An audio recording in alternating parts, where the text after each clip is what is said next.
Shimon Peres talking earlier. Well, joining us now from Beirut via Skype is the Hamas spokesman, Usma Hamdan. Good evening to you. Are Hamas politicians willing to negotiate a ceasefire?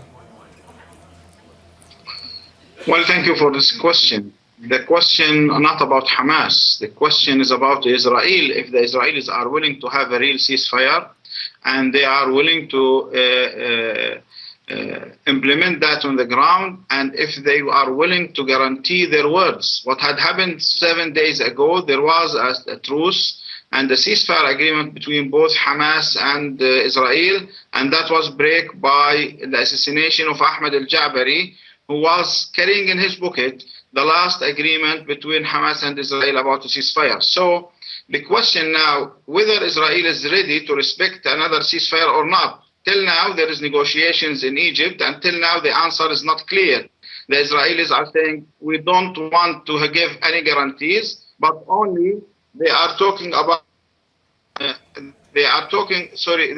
about just a ceasefire without any guarantees. And we don't trust the Israelis anymore because they have tried. We gave them a chance after a chance, but they all the time, they were the side who break down and violate the ceasefire. Okay. So the big question, who is ready to guarantee the Israeli position? Usma, the question is Hamas prepared to sign that? Is Hamas willing to sign a ceasefire? Why is that question for Hamas? Khalid Mish'al in Cairo trying to do something, until now the negative answer is from the Israeli side. They always give the negative impact of the issues. When you negotiate for a ceasefire, they say, well, they are weak, let's hit them more.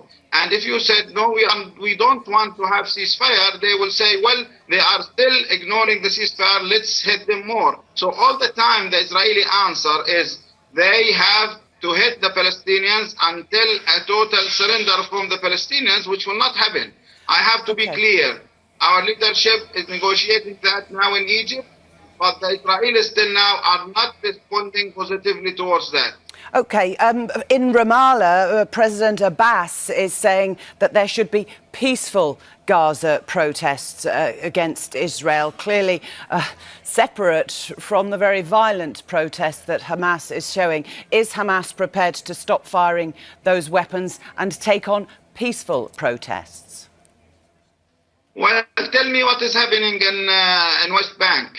Today, one man was killed. Yesterday, a girl was killed while they were protesting peacefully, as you are saying, and Abu Mazen are saying, and they were shot to death by the Israeli troops. So what does it mean? Does the Israelis have a right to kill our people without any kind of reaction from the Palestinians? Is that what the international community is asking for? Is that what the Israelis want? They want to kill us, just to kill us without any reaction from us?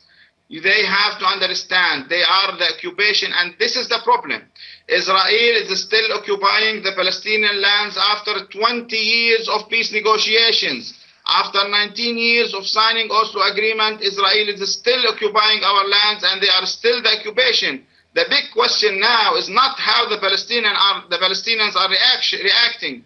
The big question is whether Israel is willing to have a direct end for the occupation, a direct and a complete withdrawal of their troops till the lines of 4th of June 67 according to the international resolutions. If they are ready to do that, I think this will be a start. But till now, they are still saying we want to continue as an occupation, and the Palestinians have no right to defend themselves, to defend their children, to defend their future. I have to tell you, now we are talking about 49 Palestinians were killed in Gaza. 11 of them, they were children. 12 of them, they were women. 10 of them, they were old men. So, and someone in Israel is saying we are targeting the militants. This is a big joke. The Israelis understand, and they know. They are targeting the civilians to make more pressure on the resistance, not to achieve anything else. Okay. Usma Hamdan, thank you very much for talking to us. Hamas spokesman there in Beirut.